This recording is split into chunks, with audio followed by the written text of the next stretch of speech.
Coming up tonight on KSL Outdoors. Oh yeah, look at that tank! The spring spawn is your chance to catch a lunker. Plus, biologists need your help removing pike from Utah Lake, and the Army F World Championship elk calling contest comes to Utah. KSL Outdoors starts right now.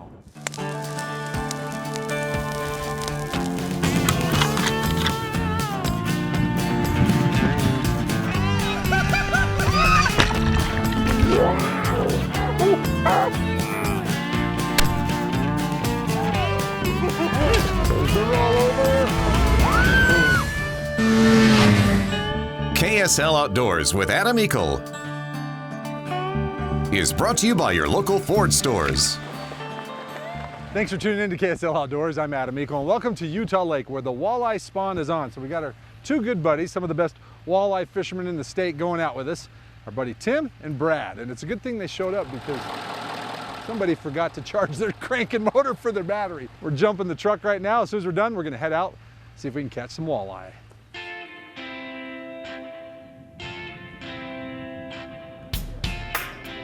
Why spring? They're spawning. Yeah. They concentrate in specific areas. It's really the only time I can find them on Utah Lake. All the other lakes, I can find them all summer long, but here I don't know where they go. Yeah. But in the spring, find rocks, you'll find fish. Boy, if you do come out, know that the Lincoln Boat Harbor here is really shallow. I'm only reading about 1.5 to 2 feet. So keep your drive up until you get out in the lake. There they're saying it's 5 or 6 feet. We anchor on an area that is traditional walleye spawning habitat, and within a few casts, wouldn't you know it, Tim is hooked up. They net it yet? It's a big one then. No, there they got it. The bite was on when we first got here. You hooked up in, I swear, 10 minutes, 15 That minutes. was probably my third cast. And then the wind kicked up, and that made it a little tougher, you know. When there's 2-foot waves out there, they'll still bite. Keeping the boat control, that's key. You're kidding me. Nice. On fire, I love it. So we're gonna take off the pointer minnow and put on the X-Wrap because he's caught 2. Here's the big one. And that last one just went 8 pounds. 25-inch rule, and we're way off the scale. It doesn't even fit the scale, huh? Oh, she's pretty. And what do you think of that?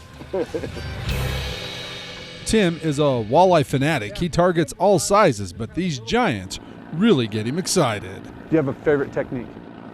Throwing cranks and jigs. That's it. That's it. That's it. Just persistence. Closer to the bottom, the better.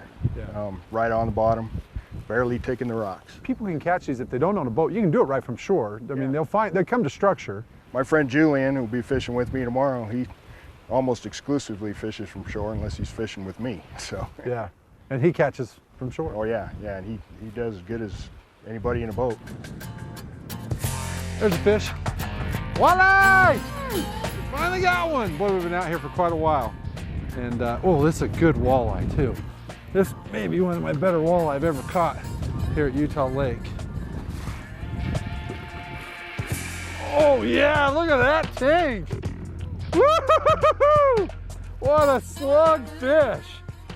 What a beautiful female. Just clobbered it too. Let's bring that fish in there. That is my biggest walleye to date. There's no doubt about it. Wow, that's cool.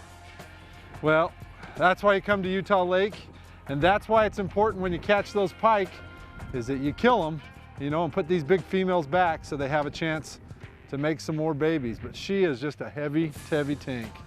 That's worth having. Battery troubles, battle in the wind here at Utah Lake, right there. Look at that big fish. So you want to fish Utah Lake. You know, it's nice to have a boat so you can come out and hit some structure, but you can do this from shore. You can do it at Lincoln Beach, Provo Boat Harbor, you know, and there's a variety of techniques to catch them. But here's what we're using today. It's an X-Wrap 8 in kind of this green. It's got a little pink under the bill there. I've got 2 different ones here. I've got an X-Wrap 8 that's a shallow diver, and then I've got one that's a deep diver. I think it's pretty important that you keep in contact with the bottom, and every once in a while you're catching a rock. If you're catching a rock or hitting the bottom, you're doing the right thing. Well, Utah Lake, as you see, it's on. There's at least for walleye. Starvation won't be too far behind. You've got Yuba, some great places, even Lake Powell to go and catch some walleye. Hey, don't forget, when you do go out this spring, the water's cold. As you can see today, it's pretty wavy. We're bouncing up and down 2-3 feet here on the boat. Wear your life jacket. Nothing worse than falling in the water when it's cold like this. I've done it. It's no fun, and risking your life. So make sure to wear your life jacket when you're out fishing this year in the spring. Hey, more here on KSL Outdoors in a moment. But first, tonight's climate quiz question. Utah Lake, Utah's largest freshwater lake, provides fishing for channel catfish, walleye, white bass, black bass, the invasive northern pike, and several species of panfish. However, none of these fish are native to Utah Lake. 13 species of fish are native to Utah Lake. Our climate quiz question is, can you name the remaining 2 species of native fish that are still found in Utah Lake? If you know the names of the 2 species, log on to our KSL Outdoors Facebook page, give us the correct answer, and while you're at it, give us a like. We'll then randomly select and announce a winner on our Facebook page the following week. The winner set to receive a Climate Static V sleeping pad. And here's the answer to last week's question, which was, where is Climate located? The answer was Centerville. KSL Outdoors, powered by Ford, will be right back to Utah Lake. KSL Outdoors is also brought to you by Sportsman's Warehouse, Fish Tech Outfitters, Utah State Parks, Burt Brothers, Climate, Intermountain Wind and Solar, the Cabins at Bear River Lodge, Trax Power Sports Rentals, and Camp Chef.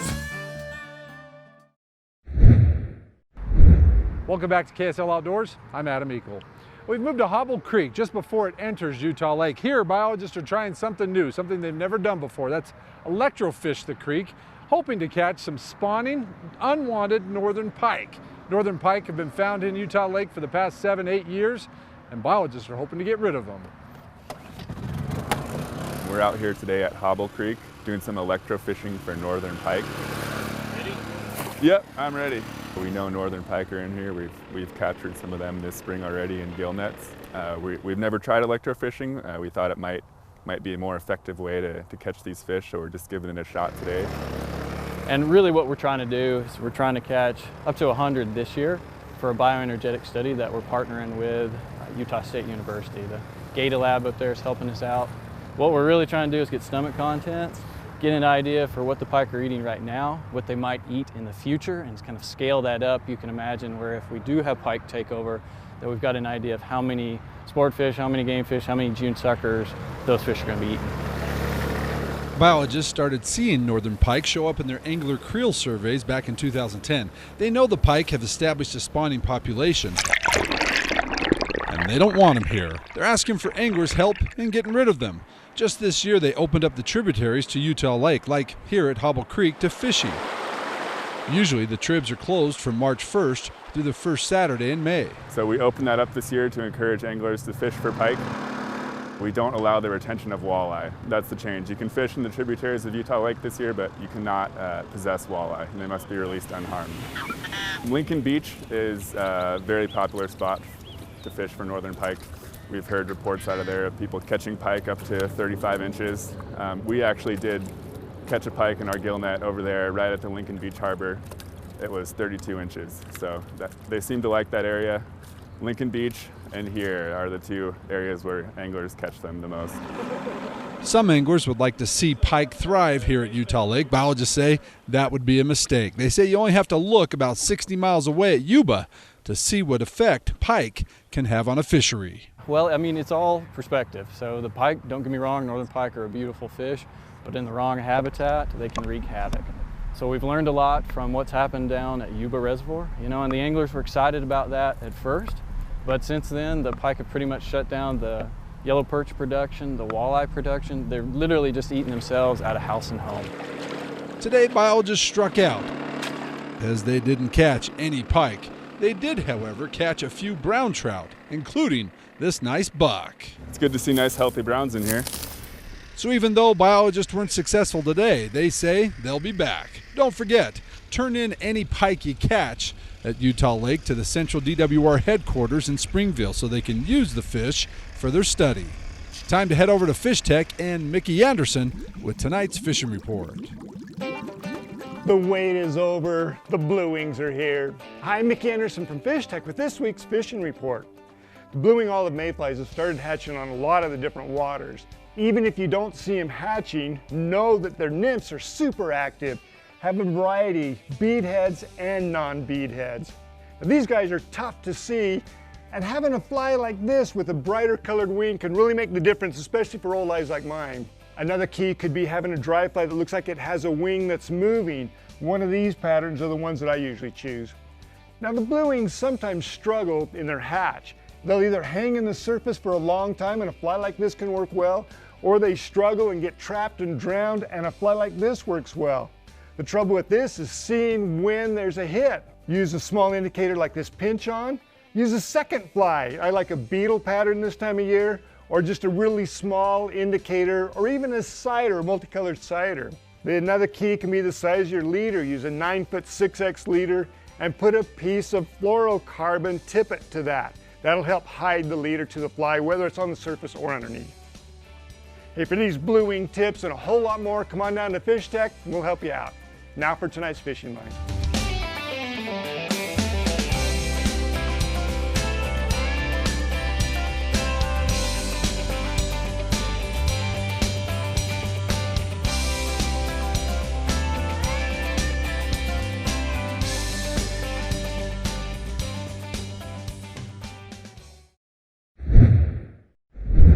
Welcome back to KSL Outdoors. I'm Adam Eakle. You know, it was right here last weekend at the International Sportsman's Expo when the Rocky Mountain Elk Foundation held their World Championship Elk Calling Contest. People from all across the West came here to see who would be crowned the best elk caller in the world.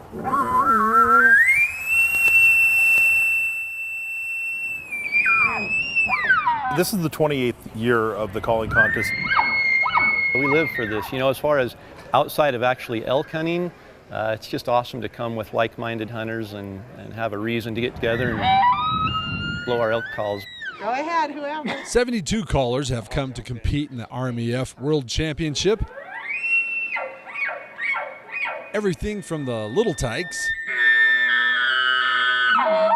to the pros. Pro division is so good. There's so many good callers. Yeah. Is there one that sticks out and you're like, I hope I'm ahead of him, or I hope I beat him? Yes, Corey Jacobson. He's the good one. He's the one to beat. In the pro division, 9-time world elk calling champion Corey Jacobson might as well have had a target on his back, and he knew it. I keep it simple, I really do. I don't overthink it. I use 2 different bugles in my routine, and a lot of guys are trying to get 7 or 8 different calls in there. Thank you, caller number 5. I just keep it simple, same way I hunt. Don't try to complicate it too much. I just want to beat him, you know, because a woman in a guy's world, like, I think it makes me compete harder because I want to kill him. There's women's divisions, there's open divisions for amateurs. So you really see everything from the youngest up and coming. The location, the hunting culture in Utah is so fitting to what we're trying to accomplish here. It made a lot of sense, and ISE was gracious enough to allow us to come bring it in here. The 72 callers are whittled down to 5 qualifiers in each division, one by one. They all get to give it one last blow as the 7 judges, blinded by a curtain backstage, critique their calling. And judges are scoring based on the various vocalizations that both cow and bull elk do. How good is someone at mimicking that from a natural environment to here? For the pros, it was Brian Langley who beat out Corey Jacobson, and his daughter Mariah Langley ended up winning first place and $500 in Pee-wees. Mariah's been working really hard at her calling, and she's actually using a reed. I mean, reeds are not easy to use, and she's been using a reed and doing the lip ball and the whole works. So yeah, I'm pretty proud. Jacob Simper. In the youth division, Jacob Simper represented Utah well, taking home $500. Damon Pagano won in the men's, and Hannah Holiday in the voice division. The talk of the contest, however, was Lydia Smith, who just picked up an elk call a month ago and was crowned a champion in the women's division. I'm as equally surprised as everyone else. It's a good time for us to look at this and look at what the future holds for it. And I'm happy to have it in Utah. we look for great things in the future on it. Well, Brian, that's a feed and a couple $1,000 to $2,000 too. helps with the ride home, huh? Yeah, definitely. We know who's paying Yeah. for gas, right? Yeah, Congratulations. All right, thanks. Welcome to Appreciate Salt it. Lake, and we hope to see you back next year. Yep, you will, I'm sure. All right. Hey, more here coming up on KSL Outdoors in a moment. But first, down a different trail on tonight's Utah Field Guide. Introduced into Utah Lake in the 1880s as a food source for struggling pioneers, the common carp is native to Eurasia but has been widely introduced into the U.S., including many in Utah waters. Nowadays, carp are mostly seen as an unappetizing bottom dweller and a pest that breeds fast, stirs up lake muck, and crowds out native and sport fish. In 2009, the DWR started what is believed to be the nation's biggest carp removal project at Utah Lake. Biologists hope to remove 3 million pounds of carp a year as they try and save the rare and endangered June sucker. As they feed along the lake bottom, carp tear up vegetation that provides vital hideouts for young June suckers looking to avoid predators. The amount of sunlight received by plants also decreases, reducing their growth, and as plants disappear, so do the waterfowl, which depend upon them for food. Carp are the only species of fish in Utah where you're allowed to shoot with bow and arrow. Spring is a great time to chase this fish with a fly rod or a bow.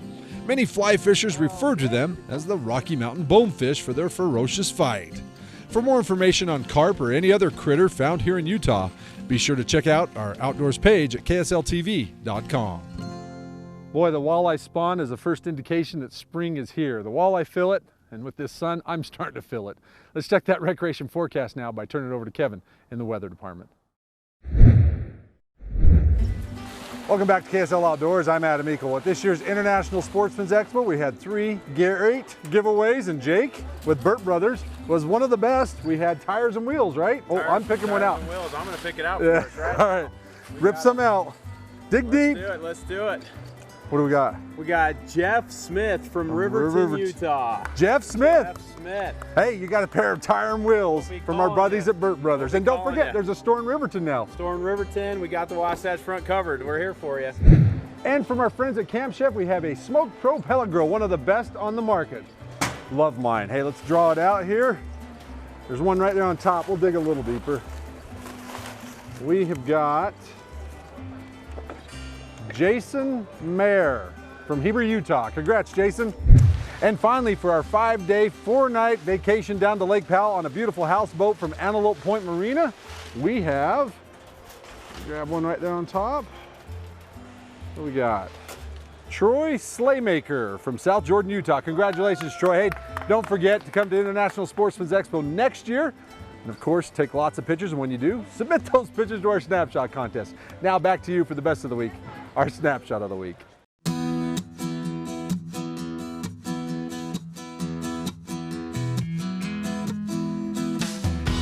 We start with a fish that proves there are still some big browns on the green. Dave was on the A section with his son Taylor when Dave latched into this 30-inch, 13-pound brown trout last week. A huge fish by anyone's standards. John took his two sons ice fishing at Grantsville Reservoir, and everyone was catching fish except for John and his oldest son Tucker. But John's youngest son Tyron couldn't keep them off. They kept a few for dinner, and Tyron was so excited that he proclaimed that night that, yup, he'd put food on the table. Haley had passed up a few smaller bucks on the opening weekend and begged her dad Dean to go one more time on the last day. With her great-grandmother's 270, Haley connected on this nice 3x3, her second buck to date. A girl that definitely loves to be outdoors. The Davison family read an article on KSL.com about how good ice-off fishing can be, so they loaded up their 4 kids and went to East Canyon. Quinn says even though his wife wouldn't touch a single fish, she still outfished him, even with the baby in tow. But our winner tonight, hello kitty, has spent 50-plus years in the backcountry and has never had anything like this happen before. Dee was out on the deer hunt last fall with his buddy Randy when they spotted a normally elusive bobcat coming right at them down the road. Dee got out hoping to get a picture of the cat, who ended up coming right at him. This is a big bobcat. He likes me. Hope he doesn't bite me. The bobcat came in for a whiff and just walked away. Dee says he tried to remain calm all the while, knowing how dangerous an animal like this can be. some cool video, D, a memory you'll never forget, I'm sure. And to help you, we're sending you our big prize for having the video of the week. Remember, submit your pictures or video plus an explanation of your latest outdoor adventures online at ksltv.com. The winner each week wins the new Pro 60X 2-burner stove with two 30,000 BTU burners and matchless ignition. Plus, the winner is also entered into our Ford Trucks quarterly Facebook giveaway for a Camp Chef pellet grill. From quality outdoor cooking stoves to barbecue boxes, Dutch ovens and cast iron, coolers, even a kitchen pantry. Do it all with Camp Chef, the way to cook outdoors. Well, there we go, my personal best and your best of the year. Yes, sir. Spring can be fun, isn't it? Yes, it's awesome. Can't beat it. Now, actually, we brought these fish back, but you're going to take these back and go release them. Yeah, we'll take them back out and put them in the main lake. Big females, gotta have more. Yeah, we gotta have more fish. So. Yeah, boy, you catch a big female like that, let them go. Thanks, sir. That was a lot of fun. Thanks for telling me what lures to use. Yeah, right on. Hey, I'm Adam Eakle, KSL Outdoors. Reminding you to get out with your family or friends and make some memories like a big walleye outdoors. We'll see you next weekend. Good night.